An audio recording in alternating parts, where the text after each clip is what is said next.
हाल ही में केंद्र सरकार के द्वारा नागरिकता संशोधन अधिनियम को लागू कर दिया गया है। क्या है यह अधिनियम और इस अधिनियम के तहत किसे और किस तरीके से नागरिकता दी जा सकेगी, आज के इस लेक्चर में हम जानेंगे। तो मैं मुकेश कुमार स्वागत करता हूं आप सभी का हमारे YouTube चैनल एपीसी एकेडमी में। तो नागरिकता की अगर हम बात करें तो नागरिकता के संबंध में संविधान के भाग 2 और संसद के द्वारा बनाए गए नागरिकता अधिनियम 1955 में प्रावधान किए गए हैं। यानी कौन भारत का नागरिक होगा और किसी को किन शर्तों के आधार पर नागरिकता दी जा सकेगी, इसके बारे में संविधान के भाग 2 और इस अधिनियम में प्रावधान किए गए हैं। हालांकि संविधान का भाग 2 उस समय की बात करता है जब भारतीय संविधान लागू किया गया था, उस समय कौन और कैसे भारत का नागरिक होगा। जबकि वर्तमान स्थिति में देखें कि आज भारत का नागरिक कौन होगा और किसे किन शर्तों के आधार पर नागरिकता दी जा सकेगी, इसके बारे में भारतीय नागरिकता अधिनियम में बताया गया है। इसी भारतीय नागरिकता अधिनियम में 2019 में संशोधन किया गया था, जिसके तहत 3 देशों के पाकिस्तान, अफगानिस्तान और बांग्लादेश, इन 3 देशों के गैर मुस्लिम व्यक्तियों को भारतीय नागरिकता देने का प्रावधान किया गया था। तो इस वीडियो में देखेंगे कि कैसे उन्हें नागरिकता दी जा सकेगी। दोस्तों, अगर हम बात करें नागरिकता की, तो नागरिकता एक व्यक्ति तथा राज्यों के बीच एक कानूनी स्थिति या फिर संबंध होता है, जिसमें विशिष्ट अधिकार एवं कर्तव्य शामिल होते हैं। तो अगर हम नागरिकता की बात करें और नागरिक की बात करें, तो नागरिक किसी देश का वह मूल निवासी होता है, वो कानूनी निवासी होता है, जिसे उस देश के संविधान के द्वारा कुछ स्पेशल प्रिविलेज दी जाती हैं। जैसे हम भारतीय संविधान की बात करें तो भारतीय संविधान के तहत भारतीय नागरिकों को कुछ विशेष अधिकार मिले हैं, जैसे कि वोट देने का अधिकार या फिर चुनाव में लड़ने का अधिकार। इसके साथ कुछ फंडामेंटल राइट भी ऐसे हैं जो केवल भारतीय नागरिकों के लिए ही हैं। तो नागरिकता के बाद की बात करें तो नागरिकता जो विषय है वो संघ सूची का विषय है, यानी इस पे कानून अधिनियम बनाने का अधिकार केंद्र का है, यानी केंद्रीय विधायिका ही इस पे कानून अधिनियम बना सकती है। इसी के साथ आर्टिकल 11 जो है वो संसद को जो है, आर्टिकल 11 संसद को जो है नागरिकता के विषय पे कानून अधिनियम बनाने का अधिकार देता है। तो यह संसद के विशेष क्षेत्र अधिकार के अंतर्गत आता है और आर्टिकल 11 को आधार बना के ही भारतीय संसद ने भारतीय नागरिकता अधिनियम पारित किया था, जिसके आधार पे नागरिकता जो है वो 5 तरीकों से हासिल की जा सकती है। इस अधिनियम के तहत जो है भारत में नागरिकता 5 तरीकों से प्राप्त की जा सकती है और ये आधार हैं जन्म के आधार पे, वंश के आधार पे, पंजीकरण के आधार पे और प्रकृतिकरण इट मीन्स देशीयकरण के आधार पे और भारत में क्षेत्र को शामिल करके, यानी क्षेत्र समावेश या भूमि विस्तार के आधार पे नागरिकता प्राप्त की जा सकती है। तो ये 5 आधार हैं जिसके आधार पे व्यक्ति जो है भारतीय नागरिक हासिल कर सकता है। आगे बात करते हैं इस संशोधन अधिनियम की। तो ये संशोधन अधिनियम 2019 में किया गया। भारतीय नागरिकता अधिनियम में कुल 6 संशोधन हो चुके हैं। पहला संशोधन इसमें 1986 में हुआ था, इसके बाद 1992 में, फिर 2003 में, 2005, 2015, अभी 2019 में ये संशोधन हुआ है।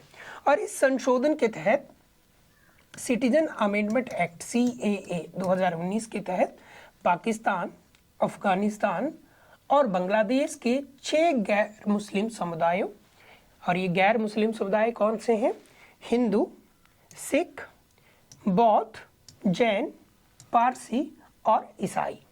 ठीक है, धर्म के आधार पर नागरिकता प्रदान करने का प्रावधान करता है।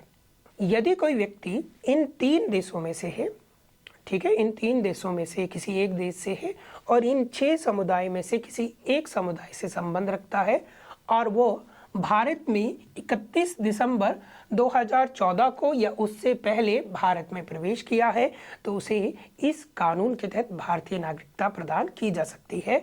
वो आवेदन कर सकता है और भारत का गृह मंत्रालय जो है उसे एक प्रमाण पत्र जारी करके भारतीय नागरिक घोषित कर देगा। आगे बात करते हैं कि जो मूल ये अधिनियम था 1955 में, तो उसमें किस व्यक्ति को किस आधार पर देशीयकरण के आधार पर नागरिकता दी जा सकती थी। तो अगर हम बात करें नागरिकता अधिनियम 1955 के देशीयकरण के आधार की, तो नागरिकता अधिनियम 1955 के अंतर्गत देशीयकरण के द्वारा नागरिकता प्राप्त करने हेतु आवेदक को पिछले 12 महीने से लगातार और साथ ही 14 वर्षों में से 11 वर्ष भारत में रहना होगा। ठीक है, तो देशीयकरण के आधार पर भारतीय नागरिकता प्राप्त करने के लिए एक शर्त थी कि व्यक्ति पिछले 12 वर्षों से भारत में निवास कर रहा हो। अब ये 12 वर्ष कैसे गिने जाते थे? जैसे कि कोई व्यक्ति आवेदन कर रहा है इस तारीख को, तो आवेदन करने की तिथि से पिछले 12 महीने यानी 1 वर्ष वो पूरी तरह से भारत में निवास किया हो। साथ में जो पिछले 14 वर्ष हैं, इन 14 वर्षों में वो भारत में कम से कम 11 वर्ष रहा हो, यानी 3 वर्ष वो आगे पीछे भी जा सकता है, देश से बाहर भी जा सकता है। तो कुल मिला के 11 वर्ष ये और 1 वर्ष ये, कुल मिला के व्यक्ति को भारत में 12 वर्ष निवास करना होगा। और ये शर्त इस तरह से है कि वो 14 वर्षों में भारत में कम से कम 11 वर्ष रहा हो और आवेदन करने की तिथि से पिछले 1 वर्ष जो है वो पूरी तरह से भारत में रहा हो। तो देशीयकरण के माध्यम से भारतीय नागरिकता प्राप्त करने के लिए एक शर्त है कि वो भारत में कम से कम 12 वर्षों से निवास कर रहा हो।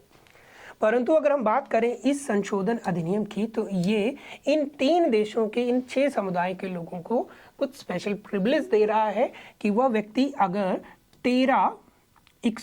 वह व्यक्ति यदि 31 दिसंबर 2014 को या उससे पहले भारत में प्रवेश कर चुके हैं तो उन्हें भारतीय नागरिकता दी जाएगी।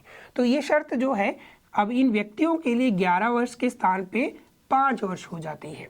ठीक है, जैसे कि कोई व्यक्ति आवेदन कर रहा है इस तारीख को, तो उससे पिछले 12 महीने वो पूरी तरह से भारत में रहा हो और उससे 5 साल पीछे और रहा हो, तो 5 + 1 6 वर्ष हो जाते हैं।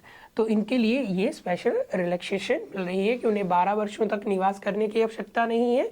अगर वो 31 दिसंबर 2014 से पहले भारत में प्रवेश कर चुके हैं तो उन्हें भारतीय नागरिकता दी जाएगी। वहीं बात करें कि यह अधिनियम भारत के किन राज्यों में और किन क्षेत्रों पर लागू नहीं होगा, तो छठी अनुसूची में जो उल्लेखित 4 राज्य हैं और उनके जो जनजातीय क्षेत्र हैं वहाँ पे ये अधिनियम लागू नहीं होगा। तो सिटीजन अमेंडमेंट एक्ट जो है छठी अनुसूची के तहत उल्लेखित क्षेत्रों पे लागू नहीं होगा। छठी अनुसूची असम, मेघालय, त्रिपुरा, मिजोरम के राज्यों के जनजातीय क्षेत्रों के लिए विशेष प्रावधान करते हैं। छठी अनुसूची इन 4 राज्यों के अनुसूचित क्षेत्रों और अनुसूचित जनजातियों के बारे में विशेष प्रिविलेज या प्रावधान करती है, तो इन क्षेत्रों पे ये लागू नहीं होगी। तो चलिए आज हमने देखा कि किस तरह से ये अधिनियम किन लोगों के लिए लागू किया जाएगा। अगर आपको ये वीडियो अच्छा लगा हो तो इस वीडियो को लाइक, शेयर और कमेंट जरूर करें और हमारे चैनल को सब्सक्राइब करें। धन्यवाद।